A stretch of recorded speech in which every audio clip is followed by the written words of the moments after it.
$62 እንዳያመልጥ ከቴሎ የላይቭ አፕሊኬሽን እንደምታዩት በፕላይ ስቶር ላይ 500 ሰዎች ናቸው ዳውንሎድ አድርገው ገንዘብ እየሰሩ ያሉት። በዛሬ ቪዲዮ የምናየው የቴሎ አሰራር ነው። ሰብስክራይብ እያደረጋችሁ ጀምሩ። የቴሎን ሊንክ ከፈለጋችሁ በቴሌግራማችሁ ሰርች ቦታ ሄዳችሁ ድርቲፕ ብላችሁ በስትክክል ሰርች አድርጉ። ከዛ ከላይ በኩል ከጎን በኩል ያለችውን ቻናልስ የሚለው ነክታችሁ ከታች በኩል እንደምታዩት ድርቲፕ የሚል የኔ ሎጎ አለ ማለት ነው። አንድ ጊዜ ነክታችሁ ወደ ቻናል ይግቡ። እዚህ ቻናል ላይ እውነተኛ ስራዎችን ስለምለቅ ጆይን ያደርጋችሁ።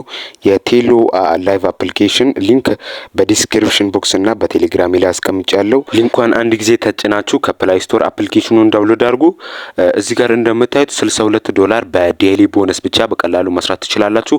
ከታች በኩል ዳውንሎድ ነው የምትሏን እየነካችሁ ከፕላይ ስቶር ዳውንሎድ ማድረግ ትችላላችሁ። እንደምታዩት ከፕላይ ስቶር 500 ሰዎች ናቸው ዳውንሎድ አድርገው ገንዘብ እየሰሩ ያሉት። ይህንን አዲስ አፕሊኬሽን ሁላችሁም ኢንስታል ያደርጋችሁ ገንዘብ ስሩ። እኔ አሁን ኢንስታል አድርጌ እስኪ ልመለስ። ኦፕን ብላችሁ ግቡ። እዚህ ጋር እንደምታዩት በሶስት አማራጮች እንድትገቡ ያደርጋችኋል። በምትፈልጉት አንድ ግቡ። እኔ በኢሜይል መግባት ስለምፈልግ ኢሜይልን እነካለሁ አንድ ጊዜ።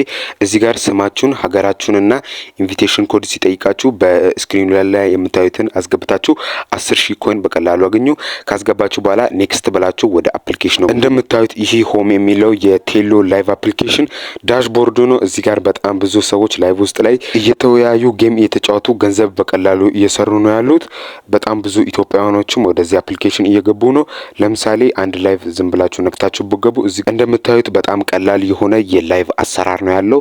ጌም እየተጫወታችሁ ገንዘብ መስራት ትችላላችሁ በቀላሉ። የእናንተን ላይቭ ክሬት ማድረግ ከፈለጋችሁ ከጎን በኩል ያለችውን የፕላስ አይኮኗን አንድ ጊዜ እየነካችሁ ፊታችሁን ቬሪፋይ ማድረግ አለባችሁ። ከዛ በኋላ የእናንተን የላይቭ ሩም በቀላሉ መክፈት ትችላላችሁ። ቀጣዩ የሚሆነው ደግሞ ሜሴጅስ የሚለው ነው። እዚህ ጋር የተለያዩ መልእክቶች እናንተ ከሰዎች ጋር ቻት ያርጋችሁት ይገባል። የመጨረሻው የሚሆነው ደግሞ ሚ የሚለው ነው። እዚህ ጋር የተለያዩ ሴቲንጎች አሉ። የእናንተን የፕሮፋይል ስምና የፕሮፋይል ፎቶአችሁን በቀላሉ መቀየር ትችላላችሁ። እዚህ ጋር አሁን ታስክ የሚል አለ ከታች በኩል እሷን አንድ ጊዜ እየነካችሁ የተለያዩ ታስኮችን እየሰራችሁ በቀላሉ ዶላር መስራት ትችላላችሁ። ለምሳሌ እዚህ ጋር እንደምታዩት በላይቭ ላይ ለአንድ ሰዓት ማይካችሁን ኦን አድርጋችሁ ከተቀመጣችሁ 80,000 ፖይንት ትወስዳላችሁ። እንደዛውም የተለያዩ በጣም ብዙ ታስኮች አሉ ማለት ነው። እዚህ ጋር እንደምታዩት እስከ 2,000 እስከ 1,000 በጣም ብዙ ፖይንቶችን የሚያሰጡ ታስኮች አሉ ማለት ነው። እዚህ ጋር ዊዝድሮ ማድረግ የምትችሉት ፖይንቱን ነው። ዊዝድሮ ማድረግ የምትችሉት በኮይን የተለያዩ ጌሞችንና ጊፍቶችን መስጠት ትችላላችሁ። እዚህ ጋር እንደምታዩት እስከ 200,000 ኮይን የሚያሰጥ ታስክ አለ። ከላይ በኩል ኢቨንትስ የሚለው ጋር ስመጡ ለጊዜው ምንም ኢቨንት የለም ማለት ነው። ወደ ኋላ ተመለሱ።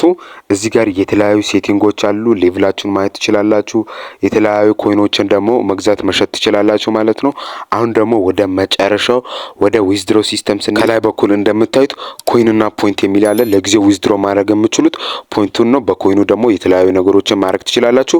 ፖይንትስ የምትለውን አንድ ጊዜ ንኩ። የሰራችሁትን ካሽ አውት ለማድረግ ከፈልጋችሁ አድ ፔመንት ሜተድ የምትለውን አንድ ጊዜ ንኩ። ለጊዜው እዚህ ጋር እንደምታዩት ዊዝድሮ ማድረግ የምትችሉት በሁለት አማራጮች ነው፣ በዩኤስዲቲ ማለት ነው። እኔ አሁን ዊዝድሮ ለማድረግ የፈለኩት በዩኤስዲቲ ቲአርኤስ ስለሆነ ባይንድ የምትለውን ነካለው። እዚህ ጋር እንደምታዩት ትክክለኛውን የዩኤስዲቲ ቲአርኤስ 20 አድሬስ አስገባ እያለኝ ነው ማለት ነው። እኔ አሁን ወደ ባይናንስ ዋሌት ሄጄ ትክክለኛውን አድሬስ አመጣለሁ ማለት ነው። እናንተም ወደ ፈለጋችሁበት ዋሌት እየሄዳችሁ ትክክለኛውን አድሬስ ማምጣት ትችላላችሁ። ኔትወርካችሁ መሳሳት የለባችሁም። ትክክለኛውን ኔትወርክና ሁሉ ነገር ካረጋግጣችሁ በኋላ ወደ ኋላ ተመልሳችሁ እዚህ ጋር አሁን ፔስት ማድረግ አለባችሁ ማለት ነው። ዩኤስዲቲ ቲአርኤሱን ፔስት ካርጋችሁ በኋላ ሰብሚት በሉ። እዚህ ጋር እንደምታዩት ፌስ ቬሪፊኬሽን ሲጠይቃችሁ እዚህ ጋር ቬሪፋይ ነው የምትለው ነክታችሁ ትክክለኛውን የእናንተን ፊት እዚህ ጋር ቬሪፋይ ማድረግ አለባችሁ ማለት ነው። ስታር ቬሪፊኬሽን እያላችሁ ፊታችሁን አስገብታችሁ በቀላሉ ቬሪፋይ ማድረግ ትችላላችሁ። እኔ አሁን የራሴን ፊት ቬሪፋይ አድርጌ ልመለስ። ቬሪፋይ ካረጋችሁ በኋላ እዚህ ጋር እንደምታዩት ሴኩሪቲ ፓስወርድ እንድታስገቡ ያደርጋችኋል። 6 የማትረሱትን ሴኩሪቲ ፓስወርድ ካስገባችሁ በኋላ ኮንፊርም ብሎ ወደ ኋላ ስለሚጠቅማችሁ በደንብ ያዙ ፓስወርዱን። እዚህ ጋርም አሁን ደግማችሁ እንድታስገቡ ስለሚጠይቃችሁ ቅድም ያስገባችሁትን ፓስወርድ አስገቡ። ከዛም ሰብሚት ስትሉ እዚህ ጋር እንደምታዩት መረጃችሁ ገብቷል ማለት ነው። ባይንድ ሆኗል። ወደ ኋላ ተመለሱና እዚህ ጋር እንደምታዩት ኢንተር አማውንት የሚል አለ ማለት ነው። የፖይንት አማውንት እዚህ ጋር ታስገባላችሁ። ሚኒመም ዊዝድሮ አማውንት $10 ነው። ያም ወደ 1 ሚሊዮን ፖይንት አካባቢ ነው። $1 ወደ 100,000 ፖይንት አካባቢ ነው። በታስክ ብቻ በቀላሉ መድረስ ትችላላችሁ ማለት ነው። የዛሬ ቪዲዮ ይሄንን ይመስላል። ሰብስክራይብ፣ ላይክ እና ቴሌግራምን ጆይን ያርጋችሁ። ጥያቄ ካለ በኮሜንት ስር አስቀምጡ።